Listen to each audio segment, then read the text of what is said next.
They're training these kids by chasing them with cars or something. Yeah, that happened a couple times. I know they're just following them. Get away! I'm gonna go Run! 50 miles an hour, and you just keep running until I stop. Yeah. Hey yo, Reject Nation. Even though this is a Creed movie, everyone's still doing the Rocky Balboa impression. Right there. I gotta go up against my Ivan Drago's son for some reason. I wrote this movie too.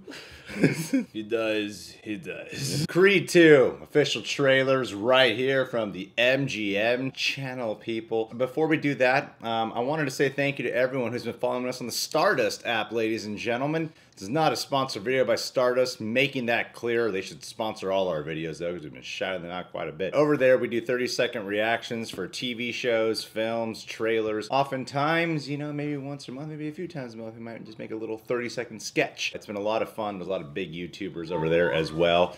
Cat! Quiet! The link's in the description box. Follow us first, por favor, because we love posting over there. We'd love to have you become part of this. We don't have a word for it. Just follow us on Stardust, yeah? Play. Got a good running shot. Do what we love, Damn, he's getting chased. then we wouldn't exist. The hell are they training? Yeah, I was gonna say. Time, kid.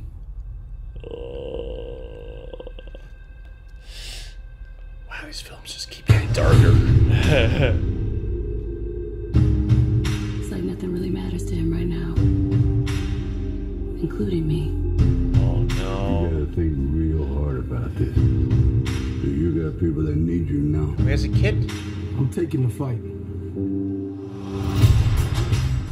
Viktor Drago, son of Ivan Drago, appeared today to issue a challenge to Adonis Creed. Don't do this. I ain't got a choice. That's the same thing your father said, and he died right here in my hands. God, I want to work out. That kid was raised in hate. It's dangerous. Keep chasing them on the... He broke things in me that ain't never been fixed. It ain't worth it. Oh man. It's not just us anymore, Dick. I want to rewrite history. If you want to fight this man, that's Wow. your business. Oh. But don't pretend this is about your father. This here was all about my wife, my kids, the life that I live. The night I was his, it was right what I did.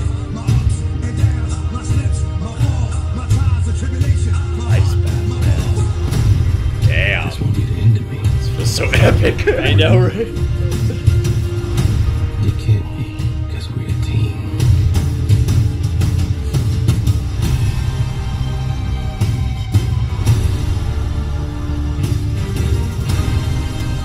Oh! You know what you're fighting for. Get that Rocky tune? Oh, there you go. Round after round, you learn more about yourself. And when I stepped in that ring, it wasn't all about me. Oh.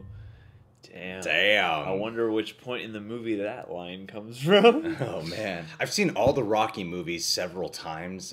Creed, I unfortunately only watched the one time. Yeah. And I loved it.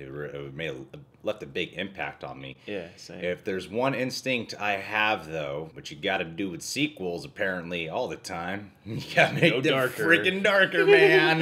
Go harder, go more desperate, go more Yeah. hungry. Yeah. Talk about that sense of despair. What I really liked about this trailer, though, was that it didn't seem to entirely lose its sense of what makes this franchise so endearing is its hopeful qualities, because even though it's like so dark, as it was escalating towards the end of it, it was going back on those themes of not giving up, persevering, pushing through, you know, all the things Stallone likes to preach in his awesome screenplays. And it was really being communicated, though, in such a physical manner. That's what the Rocky franchise does. Sometimes it's very on the nose, sometimes it's a lot more subtle. In this trailer, I loved that the examples they were showing us, all these inspirational tales and like things you might hear about in motivational speeches or personal development talks, we're being shown that those are most applicable in the darkest times. So I actually really like this darker approach. And I don't know how everyone will feel towards a darker approach. For me personally, I'm like, it's easier to, you know, feel these qualities, and sometimes they can sound kind of corny from a script. There was like Rocky 3 through 5, it's pretty corny. Those qualities of Rocky, what makes this franchise such a standout in its inspirational tale, is so present here in such a darkly lit film, isn't it, you know? Yeah, I mean, I don't think this is too far of a cry from the first one, because the first one's a pretty intense drama, but yeah, I mean, it definitely does look, I mean, the first scene they show kind of made me flash back to that Jason Bourne movie where he's like out in the desert like dog fighting and stuff. I mean, that's part of the fun of the Rocky franchise is where are they going to train? Where are they going to train? Yeah, and I flash back, you know, because Rocky 4 has all those juxtaposed training montages where Rocky's out in the snow doing it the natural style, and then Drago's in the gym with all the machinery and stuff. Part of that made me think of that movie, you know, harken back. I don't know where that'll fall in the context of this, but yeah, I mean, it seems like they're very smart about just figuring out a logical progression for these stories to go, because at least yet, it doesn't seem like they've gotten into later Rocky territory with where they're trying to take this. It seems like it makes a lot of sense. Even the gimmick of having Drago's son come back just seems like it would make sense given Creed's story, and also I like the stuff they're touching on with the fact that now he does have a lot to lose, whereas in the first movie, the whole point is he kind of doesn't, you know, he's on his own, and he's kind of in the shadow of this guy he never really even knew, and now he's got not only his legacy, but he's got his girl and a kid, and he's got Rocky and all that stuff, and everybody seems to think, and I wouldn't doubt it for a second, that Rocky might not make it through this movie. So this seems like it's going to be pretty heavy. I don't agree with that. I think the movie's going to end with Creed dying, and then Rocky's going to step back in the ring. Rocky's going to take on the mantle. Then we're going to get Rocky Balboa Part 2, and that's going to be an epic film. That's what this has all been building to, is Stallone's just entering Act 3 of his career. In the supporting part. That was Spotlight back, you know? The guy who plays Ivan Drago's kid, I don't know who that dude is, but I do know he's a real life boxer. I think he's a real life boxer and kickboxer. Okay. Man, because when he was moving, like I was like, gosh, this guy's a beast. Look at him. He's a beast. Yeah. I feel like this movie is going to really succeed in its tone, or at least that's where it has to most succeed, because, you know, when I see photos, stills of Ivan Drago in Rocky 4, I just kind of laugh because it's Ivan Drago, you know? But then when you see Dolph Lundgren, if you thought he was scary and imposing when he was young and buff and blonde, man, back now I'm like, oh man, wrinkly Dolph Lundgren is a lot scarier. It's a lot scarier. That just beard, like, pissed off, like, oh, I am so happy. I'm happy about my past. You know what it looks like from this movie, because there's barely any Rocky in this trailer, which I think is really smart, because when this movie was first announced, I had a lot of criticisms about what I was hearing too. Oh, it just sounds like it's becoming a freaking Rocky film again. You got Ivan Drago's kid back in here, like, geez. What this was really bringing me back to, because Rocky 4 is so much about Ivan versus Rocky in Vengeance for Apollo. And montages. Yeah, which are the best part of that movie. There's like 8 montages. That movie is 3 montages separated by 2 scenes. When you got this storyline here with Adonis Creed, one might think that, oh, this, when you first hear about this story, that, oh, it's another Rocky tale. But actually, the way they're directing it, I'm like, oh, wait, no, of course it's more of a personal tale for Adonis Creed. That was his dad who died. Yeah. Granted, he didn't know him, but now that he still has to make his own name, even though, like, he made his own name in the first one, he still has to make his own name. With this fight, like, this is the way to prove it. Even though Ivan Drago's all, like, jacked up on steroids and science or whatever. Yeah. Robot tech. The kid here looks way more scary.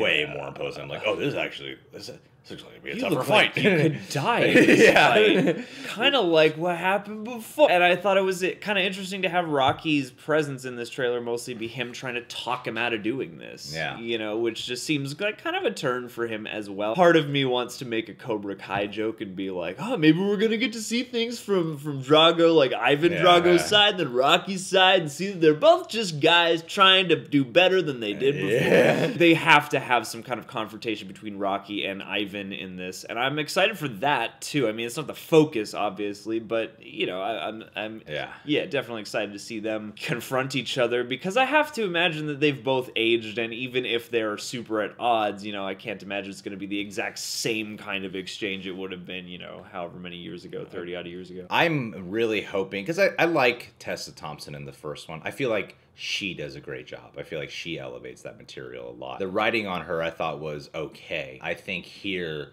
though, you know, they're flashing. I mean, yeah, she's a lot more famous now because you got Killmonger and Valkyrie in the same movie, and the Ravager Stallone. Yeah. From the way it looks, I mean, her character looks like she's grown a lot.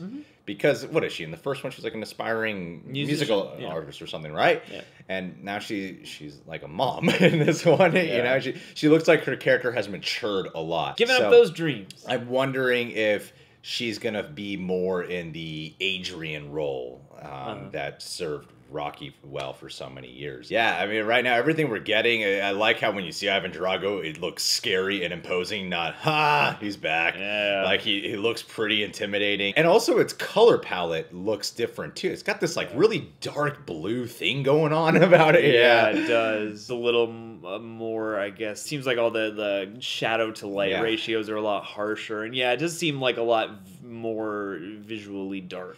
Anyway, guys, are you excited for Creed 2? Is this how you're going to spend Thanksgiving with your family? Let us know in the comment boxes, y'all. You guys can subscribe, please, to the Reject Nation. Click that notification bell to get notified when one of our vids is up. And hey, you can check us out on Patreon. We got TV show reactions and Q&As. And follow us on the Stardust app. Link in description box, The Real Rejects.